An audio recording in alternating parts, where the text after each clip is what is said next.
네, 지금부터는 투자해놓은 시간 통해서 시장에 나온 핫한 이슈들, 종목들 투자 전략 세워보겠습니다. 오늘 함께할 두 분은요, 위즈웨이브의 이권희 대표, 퍼스트프라임 리서치 손여로 팀장 두 분과 함께하겠습니다. 어서 오세요. 안녕하십니까. 안녕하세요. 네, 또 저희가 마지막 순서로는 탑픽주를 공개해드리고 있는데요. 우리 이권희 대표님이 2주 전에 말씀해 주셨던 탑픽주 펩트론이 지금 최근 신고가를 경신하면서 수익이 엄청나게 잘 나고 있습니다. 그때 11만 원 아래 10만 원대 초반에서 소개를 해주셨는데 최근에 신고가를 경신했어요. 대표님, 펩트론 비만 치료제에서도 대장주 역할을 해내고 있는데 더 보유해볼까요? 아니면 지금 수익권에 있는데 수익을 좀 실현할까요? 뭐 일부 수익 실현을 좀 비중을 좀 줄이시는 것도 괜찮다라고 보고 있고요. 일단 근데 추세적으로는 아직까지 이제 조정은 나올 수 있어도 중장기로는 조금 더 갈 수 있다. 저는 개인적으로 시가총액 한 5조까지는 갈 수 있을 걸로 보고 있는데 지금 부담스러운 자리죠, 사실은 단기적으로. 근데 오늘도 조정폭이 좀 약한 걸 보면 아직까지 이제 이벤트가 종료가 안 됐습니다. 4월 말에 있는 AACR에서 발표할 뭐 EPL 관련된 플랫폼 관련된 ELP 관련된 플랫폼이라든지 이런 것들이 여전히 좀 남아 있고요. 그런 의미에서는 조금 더 기다려 보셔도 되고 일부 좀 차익 실현을 해서 비중을 좀 많이 사신 분들은 좀 비중을 좀 줄이실 필요는 있을 것 같습니다. 중장기적으로는 전 19에서 20만 원 정도까지 이제 보고는 있는데 단기적으로 한 중기적으로 봤을 때 5월까지 보면 아마 그 정도까지는 갈 수도 있다라고 지금 생각하고는 있습니다만 여전히 좀 수익이 많이 나셨던 분들은 좀 비중을 좀 줄이시고 포트의 한 10% 이내로 보유하시는 게 맞지 않을까 생각하고 있고요. 여전히 비만 치료제로 알고 계시는데 비만 치료제가 아니라 비만 치료제의 성능을 좋게 해주는 장기 지속형 플랫폼이니까 관련돼서 여전히 이제 일라이 릴리와의 이슈가 계속 남아 있다라는 부분도 좀 그러니까 참고하시면 좋을 것 같습니다. 네, 펩트론 지금 수익이 좀 나고 있다, 많이 나고 있다 하시는 분들은 일부 수익을 실현해서 비중을 좀 줄여보는 전략도 유효하다. 하지만 중장기적으로 봤을 때는 시총 5조 원도 한번 기대해 볼 만하다라고 말씀해 주셨습니다. ALCR에서 자체 항암 플랫폼 IP 성과를 공유할 예정이라고 하니까요. 한번 이 부분도 주목해 주시기 바랍니다. 오늘도 두 분의 탑픽주 저희가 마지막 순서로 한번 공개해 보도록 할게요. 그럼 섹터별로 먼저 이슈부터 짚어보겠습니다. 먼저 반도체 섹터를 이야기하기 전에서 국내 증시 이야기를 한번 짧게 나눠보도록 할게요.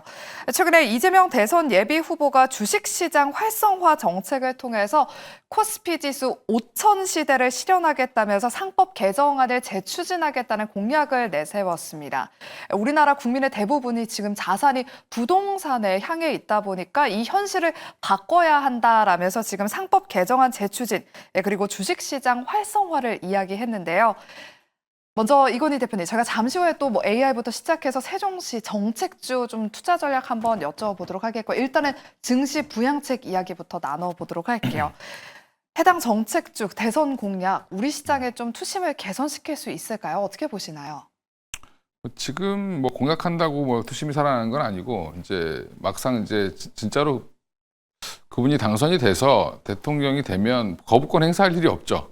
네, 민주당에서 당연히 그 다시 한번 재상정할 거고 그렇게 되면 이제 상법 개정안은 통과될 걸로 예정을 하시면 될 것 같고요. 이제 당선 이후에 아마 그런 기대감이 당선이 된다라고 하면 그런 기대감이 좀 더 커질 가능성이 높다라고 생각하시면 될 것 같고 그럼 어디가 수혜를 볼 것이냐 주주환원 책을 열심히 쓰겠다고 하는 기업이 올라오겠죠.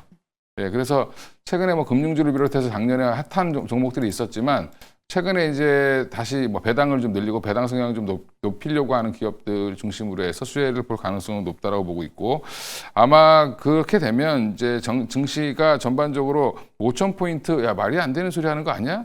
이렇게 생각하실 수 있는데 그냥 던지는 것처럼 보이지만 사실은 지금 선진국 PER을 우리가 받거나 선진국 PBR을 받으면 2배 갈 수 있습니다. 지금 우리나라 워낙 저평가되어 있기 때문에 미국이 지금 PER 보면은 뭐 거의 20배 정도 하잖아요.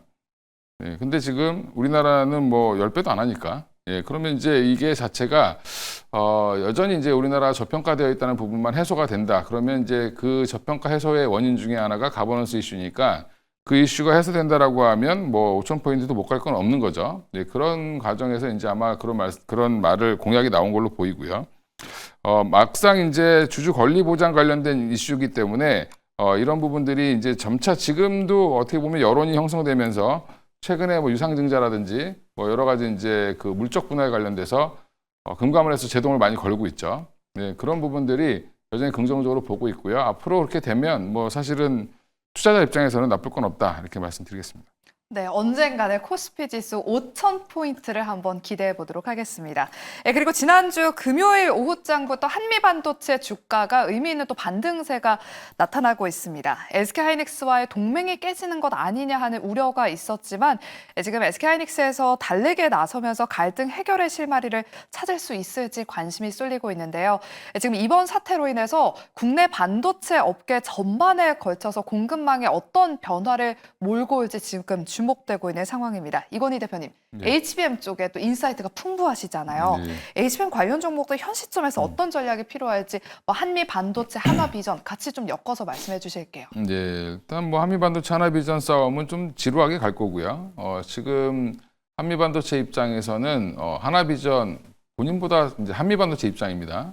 본인들 입장에서는 우리 거 베낀 상품인 것 같은데 저걸 더 비싸게 사준다는 게 말이 되냐?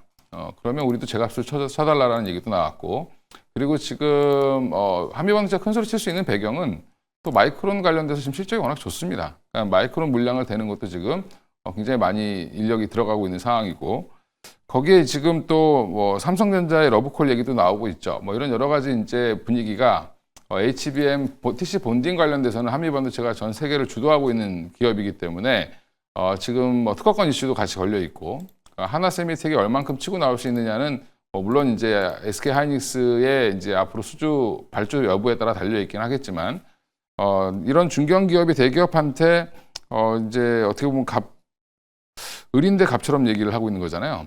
그건 그만큼 본인이 자신이 있다라는 거고 그걸 시장에서 지금 인정해주고 있다라고 생각하시면 될 것 같고요. 한미반도체 이제 실적 나오면 좀 돌아설 걸로 보이고 하나비전은 뭐 없던 시장에 들어가는 거니까 당연히 좋겠죠, 긍정적으로. 근데 그 정도는 이미 좀 선반영되지 않았을까 생각하고 있고, 한미반도체는 오히려 지금 그것 때문에 지나치게 많이 빠졌다라고 보면 하나비전보다는 한미반도체가 조금 더 수익이 좋아질 가능성이 있다라고 보고 있고요. 여전히 이제 하이닉스라든지 삼성전자, 뭐 HBM 관련된 종목들 지금 최근에 빠진 이유를 보면 결국에는 지금 엔비디아가 빠지면서 빠진 거거든요. 이런 부분들이 미국 빅테크들은 조정 나올 자리에서 조정을 받고 있는 거고, 우리 기업들은 올라가다가 지금 반등 나오다가 지금 도로 빠진 거기 때문에 이게 이제 상관관계가 조금씩 줄어들지 않겠나 생각하고 있습니다. 그래서 앞으로 1분기 실적, 뭐 2분기 실적에 대한 기대감 이런 것들 붙으면 생각보다 주가는 잘 갈 가능성이 높다. 그래서 중장기 관점에서는 이제부터는 제가 지난주까지만 해도 반도체 조금 보수적으로 보자라고 말씀드렸는데 이제는 좀 적극적으로 보셔도 괜찮을 것 같습니다. 네, 지난주와 다르게 이번 주부터는 이제 적극적으로 반도체 섹터 눈여겨봐야 된다라고 말씀해 주셨습니다. 5월 15일쯤 한미반도체 1분기 실적이 발표될 예정인데요. 실적 개선 기대감에 지금부터 한미반도체 눈여겨보자라는 코멘트 참고하시기 바랍니다. 그리고 그동안 조용했던 반도체 소부장 종목들도 오늘 강한 빨간불을 켜고 있습니다. 뭐 동진세미캠과 SNS텍 그리고 에이직랜드의 상승세가 눈에 띄는데요. 손여로 팀장님, 반도체 소부장 종목도 오늘 움직이는 종목들 특징이 있는지 이 부분 짚어주시고요. 그리고 좀 저가 매수 해볼 수 있을 만한 종목들도 한번 찝어주실게요. 네, 오늘 앵커님께서 언급해 주신 종목들의 공통점을 본다고 한다면 어떤 신사업에 대한 성장성이나 든든한 전방 기업을 두고 있는 것이 아닌가 그렇게 판단됩니다. 우리가 반도체로 했을 때 소부장이라 하면은 소재랑 부품 같은 경우는 실적 변동성이 좀 강하죠. 근데 장비 기업들은 견조한 모습 보여주고 있습니다. 근데 동질세미캠 같은 경우 소재 기업임에도 불구하고 분기 실적, 연간 실적이 굉장히 견조한 모습 보여주고 있어요. 그래서 동질세미캠이 바닥일 때는 제가 퍼도 4 정도인 것까지 좀 확인했습니다. 근데 동질세미캠이 어느 정도 한 2, 3주 정도는 반등 나오는 모습들을 보여주고 있어요. 그래서 동질세미캠 뉴스를 보니까 상속세 마련을 위해서 주가 부양에 대한 의지를 경영진이 밝혔다라고 하니까 어떤 상법 개정에 대한 모멘텀, 그 다음에 동질세미캠이 미국 첨단 소재 기업 M사와 전구체 분야에 대한 협력을 하겠다고 했으니까 반도체뿐만 아니라 2차전 소재에 대한 기대감도 있다라고 판단을 하고 있고요. SNS텍 같은 경우는 이제 EUV 블랭크 마스크인데 이제 SNS텍과 마찬가지로 ASM을 저는 약간 사업 영역이 겹친다라고 판단합니다. 어떤 EUV 공정에 대한 장비들을 만들고 있는 두 기업이고, 일단 ASM이 상당히 좀 독보적인 위치를 갖고 있다고 평가되고 있는데 최근에 ASM을 실적을 발표했는데 기대치를 하회했다 이렇게 하고 있고, SNS텍 같은 경우도 ASML도 못 푸는 난제를 이제 어썸레이라는 비상장 기업과 힘을 합쳐서 AI 반도체 패권에 대해서는 조금 그 파일을 가져갈 거다 이런 평가가 있고요. SNS텍 같은 경우는 전방 기업이 삼성전자죠. 그다음에 SNS텍의 분기 실적이랑 매출 영업이 이런 것들 봤을 때 삼성전자는 정말 힘든 고비의 길을 걷고 있음에도 불구하고 SNS텍의 실적이 잘 나오는 모습입니다. 그다음에 에이징랜드 같은 경우는 TSMC의 가장 첫 번째 디자인 솔루션 파트너다라는 것들을 아실 텐데, 근데 사실 에이징랜드도 가온치스처럼 연간 실적은 견조해 보이지만 분기 실적은 굉장히 흔들리는 모습입니다. 근데 TSMC가 저번 주에 호실적을 발표하면서 그 낙수 효과를 얻는 것으로 판단돼요. 그 다음에 이제 반도체 소부장 전반에 대해서 이야기를 드리면 퍼들이 굉장히 낮았습니다. 뭐 SK하이닉스 같은 경우 4, 그 다음 엔비디아 같은 경우도 제가 오늘 아침에 보니까 36까지 떨어졌더라고요. 그 다음 한미반도체도 12가 선행포가 16입니다. 그래서 우리가 보통 제조도 그렇고 이 기업 정말 잘하네? 근데 성장 모멘텀이 없네? 투자 다음에 해야지? 라고 하는 상황일 때 퍼들이 보통 10 내외예요. 근데 이 섹터가 실적이 잘 나왔어. 근데 얘네가 여기서 멈추지 않고 더 잘한다네? 그럼 이제 주가 올라오다 보면은 실적보다 주가 먼저 올라가다 보면 이제 퍼가 올라가는 거죠. 근데 그러다가 반도체 너무 달렸나? 퍼가 막 120, 160이네. 약간 좀 뭐 관세 무역 분쟁도 있고 뭐 미국에서 중국의 H20을 견제한다고 하네. 피크인가? 하면서 빠지면서 이제 반도체 관련 종목들이 고점대에서 많이 밀리다 보니까 퍼가 떨어지는 모습들이고, 상대적으로 우리가 이제 이번 주 목요일 날 미국과의 관세 협상을 통해서 어떤 관세에 대한 부담감을 줄였을 때는, 그래도 우리나라가 반도체 관련했을 때는 기술이 상당히 있다라고 평가를 받고 있으니까 삼성전자랑 SK하이닉스를 필두로 수급이 들어오는 것 같습니다. 삼성전자랑 SK하이닉스는 저번 주 금요일에 이미 외국인의 수급 매수가 확인됐어요. 그다음에 오늘 뭐 한미반도체랑 SK하이닉스 화의하면서 그 아랫단에 있는 종목들 온기가 들어오는 모습이고, 제가 말씀드렸던 세 종목도 괜찮지만 저는 HBM 쪽에서 뭐 PSK홀딩스나 뭐 이오테크닉스 괜찮아 보인다, 그렇게 말씀을 드리도록 하겠습니다. 네, 두 분 다 앞으로 반도체 섹터에 대해서는 좀 눈여겨봐야 될 만큼 좀 긍정적인 코멘트를 해주신 것 같습니다. 반도체 소부장 내에서는 PSK홀딩스와 이오테크닉스를 특징주로 꼽아주셨으니까요. 관심 가져보시길 바랄게요. 네, 다음으로는 오늘 장에서도 강한 AI 섹터 하나하나씩 투자 전략 짚어보겠습니다. 의료 AI 종목 대장주들이 지금 너날 것 없이 또 신고가를 경신했습니다. 최근 온코크로스 그리고 3빌리언이 오늘 나란히 신고가를 경신했는데요. 온코크로스는 외국인이 최근에 연속 순매수세를 보이고 있고요. 3빌리언은 기관 투자자들이 적극적으로 담고 있습니다. 이건희 대표님, 승자가 누가 될지 참 궁금한데 외국인이 픽한 온코크로스 흐름이 앞으로 더 좋을까요? 아니면 기관의 픽을 받은 3빌리언이 승자가 될지 두 기업 중에서 어디를 더 좋게 보고 계실까요? 일단 뭐 두 회사가 둘 다 공통적으로 하는 건 유전체 관련돼서 이제 데이터를 이제 가공해서 AI 정보를 만드는 회사 정도로 보시면 되는데, 두 회사 모두 같이 가겠죠. 뭐 자꾸 싸움 붙이시려고 하는데, 두 회사 사이 좋을 겁니다 아마. 그래서 영역이 조금은 비슷하지만 좀 다를 수도 있다라는 부분이고, 지금 결국엔 미국 FDA가 동물 실험을 점차적으로 금지시키겠다라고 하는 부분이 이제 강조되면서 관련돼서 지금 의료 AI가 예전에 진단을 어떻게 하느냐, 영상 진단을 어떻게 하느냐 그 했던 뭐 뷰노라든지 뭐 JLK, 루닉 같은 종목에서 이제 조금은 이제 다른 쪽으로 옮겨간 거죠. 그래서 지금 유전체 관련돼서 AI 기술을 통해서 뭔가 이제 단백질 그 구조를 분해하고 이런 것들을 알아내는 쪽의 회사들, 신약 물질을 발견할 수 있는 회사들 쪽으로 지금 옮겨갔다. 그러니까 유행이 약간 변한 거죠. 그래서 원코크로스라든지 3빌리언 또 특징이 상장한 지 얼마 안 됐습니다. 그 얘기는 뭔가 그 매물이 별로 없다라는 거죠. 그래서 이제 잠겨 있는 매물 자체가 많이 없다 보니까 라이트하게 움직이는데, 지금 자리에는 따라 들어가기는 좀 애매한 자리다라고 보고 있습니다. 지금 이런 이슈는 좀 많이 반영이 됐고요. 지금 온코크로스라든지 3빌리언 이제 그동안 안 사시다가 이제 좀 사봐야 되는 거 아니야 생각하시면 그때가 고점일 가능성이 높습니다. 그러니까 지금은 오히려 이런 종목이 있구나라고 이제 정도만 공부해 놓으셨다가 나중에 이제 조정이 한번 강하게 나오면 그때 또 다시 주목받을 수 있을 때 오히려 싸졌을 때 사시는 게 맞다. 그래서 저는 단기적으로 이 종목들은 좀 과하게 오르지 않았나. 미 FDA 시장 하나로 지금 올라온 건데 당장 이 회사가 그것 때문에 좋아진다는 보장도 없고, 여전히 저는 아직은 좀 보수적으로 보셔야 된다. 그래서 초창기 때 못 사신 분들은 굳이 지금 이 종목에 목매일 필요는 없을 것 같습니다. 네, 신규 상장주이기 때문에 매물 저항대 구간이 없어서 상방이 조금 더 열려 있을 수는 있겠지만 추격 매수는 좀 지양하자, 더 눌렸을 때 나중을 좀 기약해보자라고 말씀을 해주셨습니다. 이렇게 의료 AI 관련 종목들 저희가 투자 전략 세워봤고요. 이어서 AI 정책 모멘텀으로 움직이고 있는 종목들 투자 전략 한번 세워보겠습니다. 오늘도 퓨리오사 AI 관련 테마가 급등세를 보이면서 뭐 AI 그리고 창투사, VC 관련 종목들이 또 급등세를 보이면서 상한가에 또 거래가 되고 있습니다. 앞서 저희가 띄워드렸던 그 자료를 다시 한번 띄워서 좀 정리를 해보도록 할게요. 일단 이재명 예비 후보의 공약을 저희가 좀 간단하게 정리를 해봤습니다. 먼저 AI 쪽에 100조 원을 투자하겠다라고 밝히면서 AI 테마가 계속해서 강세를 이어가고 있고요. 방산 수출 컨트롤 타워를 신설하겠다라고 하면서 지난주에 방산 섹터로도 또 수급이 들어왔습니다.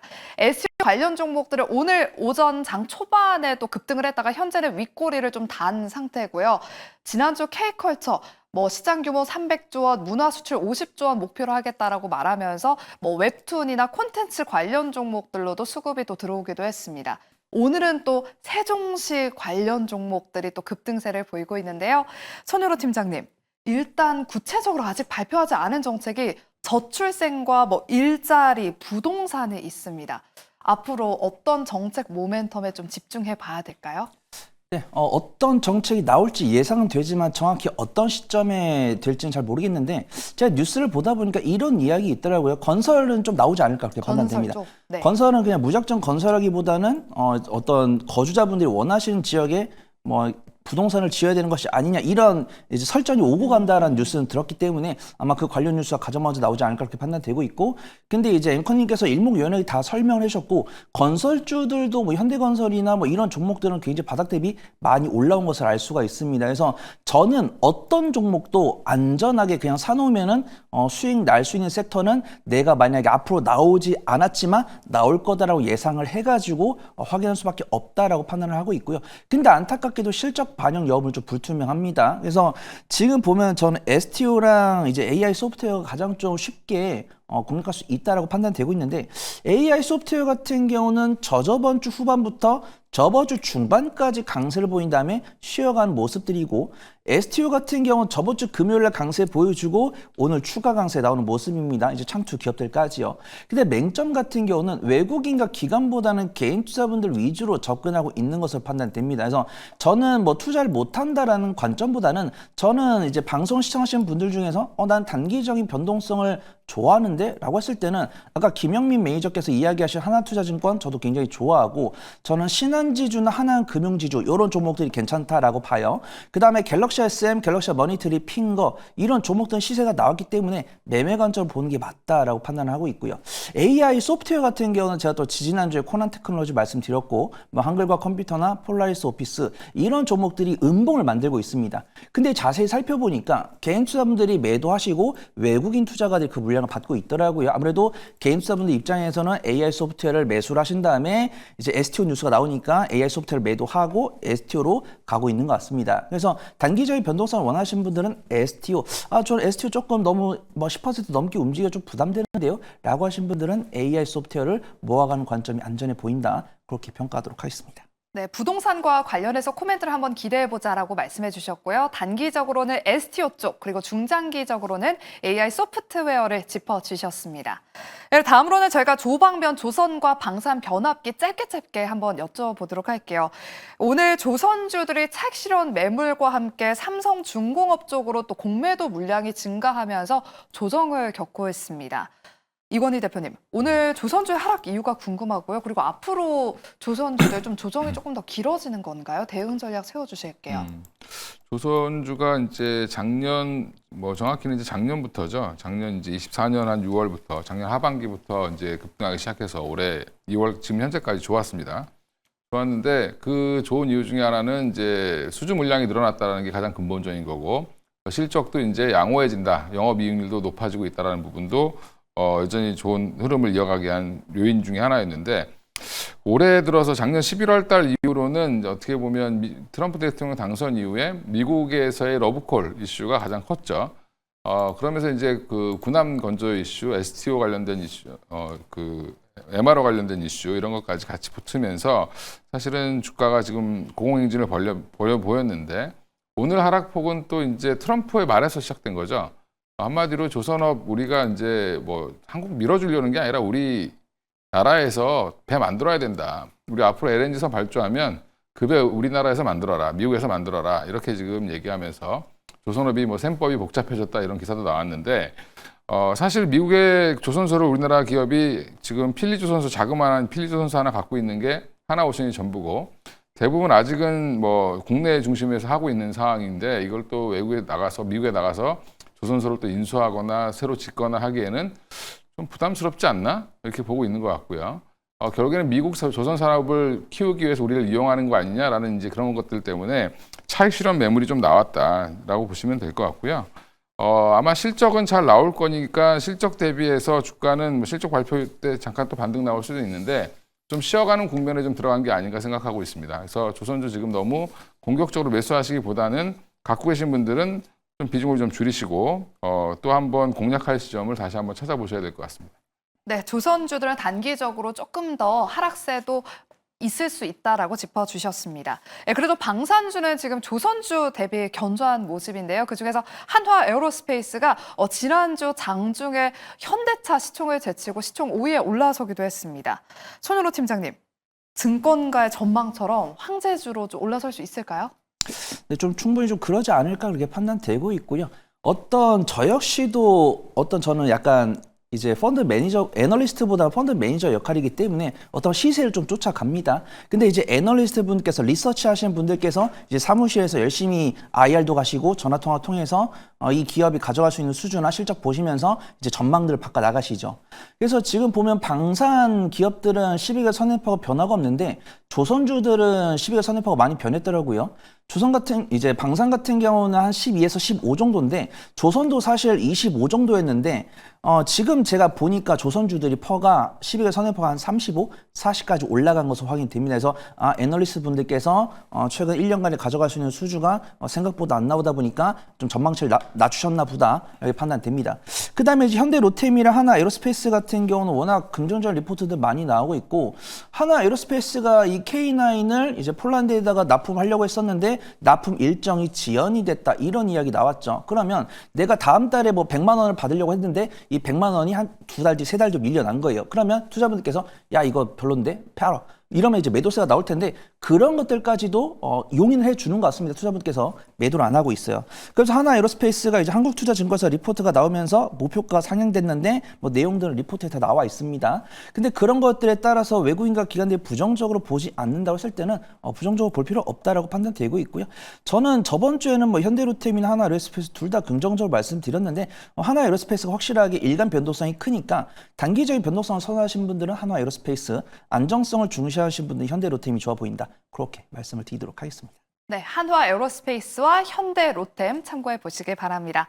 마지막으로는 제가 원전과 태양광 섹터 짧게 한번 여쭤볼게요. 이건희 대표님, 요즘 에너지 쪽 이야기가 많이 나오더라고요. 원전과 태양광 둘 중에 만약 지금 접근한다면 어디 쪽이 더 유망하다고 보시나요? 지금 보면 태양광은 이제 반등이죠. IRA 법안이 폐지되기 좀 어렵다라는 얘기가 나오면서 축소 정도가 되지 않겠냐 이렇게 하면서 지금 그동안 IRA 관련된 이슈가 좀 해소되면서 반등이 나오는 걸로 보이고요. 또 두산 에어빌리티를 비롯해서 이제 그 원전 관련주들은 정부 새로운 신정부가 등장하면 누가 등장하더라도 원전을 이제 유지하겠다라는 기조가 나왔고. 지금 전력 계획 자체를 원전과 신재생 에너지를 같이 가져가겠다 또 뭐 이재명 그 대선 후보자가 또 얘기를 하고 있기 때문에 여전히 모멘텀은 뭐 SMR부터 시작해서 전력난 해소 여러 가지 이슈가 있는 원전 쪽이 조금은 좀 모멘텀이 좀 좋을 걸로 보이고 있습니다. 네, 이 모멘텀이 조금 더 지속되는 쪽은 원전일 것이다라고 말씀해 주셨습니다. 그럼 마지막으로 두 분의 탑픽주를 한번 공개해 보도록 할게요. 먼저 손현호 팀장님, 어떤 섹터에 어떤 종목 준비해 오셨을까요? 네, 저는 대표님께서 긍정적으로 봐주신 원전에서 우진 네. 갖고 왔고요. 우진이요. 네, 우선 뭐 매매에 좀 자신이 없다라고 하신 분들은 뭐 두산 에너빌리티나 뭐 한국전력, 한전기술 이런 종목도 괜찮다라고 판단합니다. 중소형주 중에서는 저는 BHI를 굉장히 좋아하는데 BHI가 시세가 나왔기 때문에 BHA를 뺀 중소형주 중에서는 가장 견조한 실적과 수급을 갖고 있는 것은 우진이 아닐까 이렇게 판단하고 있고요. 우진 같은 경우는 어떤 발전 설비나 원전에 필요한 계측기를 만들고 있는데 작년 상반기에 실적이 굉장히 잘 나왔습니다. 작년 하반기에는 다소 좀 훼손된 실적이었지만 연간 실적 기준으로는 창사 이래 가장 좋은 호실적을 발표했다라고 평가를 하고 있고요. 증권사 리포트를 봤을 때 S3에 들어가는 핵심 계측기를 만들었기 때문에 올해도 가장 큰 실적을 보여줄 가능성이 상당히 높다라고 평가를 하고 있고 배당 가능성도 있기 때문에 수익 관점을 분할 매수 잘 해보시면 좋을 것 같고 손절가는 7,400원, 목표가는 8,600원 말씀드리도록 하겠습니다. 네, 원전 쪽에서 우진 말씀해 주셨습니다. 이어서 우리 이건희 대표님의 탑픽주도 바로 공개해 볼게요. 펩트론을 이을 만한 후속주, 오늘 반도체 종목인 것 같은데요. 펩트론처럼 올라가진 않을 것 같고요. 네. 예, 파크 시스템스라는 종목인데 이 회사가 워낙 좋은데 거론이 잘 안 되는 것 같아서 한번 갖고 나왔는데 원자 현미경 글로벌 1위 기업입니다. 지금 글로벌 MS가 20%가 넘고요. 그다음에 반도체 미세화 공정 수혜주라고 대부분 알고 계실 텐데 손이 잘 안 가는 그런 종목이긴 합니다. M&A 지금 하면서 계측 장비로도 라인업을 좀 늘려가고 있고 여러 가지로 지금 모멘텀이 좋으니까 바이오 쪽으로 늘려가고 있기 때문에 25만 원까지 보셔도 괜찮을 것 같습니다. 네, 반도체 미세화 공정의 수혜주입니다. 파크 시스템스까지 눈여겨보시기 바랍니다. 이렇게 저희가 준비한 순서는 여기까지고요. 오늘의 탑픽주는 파크 시스템스와 우진이었습니다. 눈여겨보시기 바라면서 내일 이 시간에 돌아오도록 할게요. 오늘도 고맙습니다.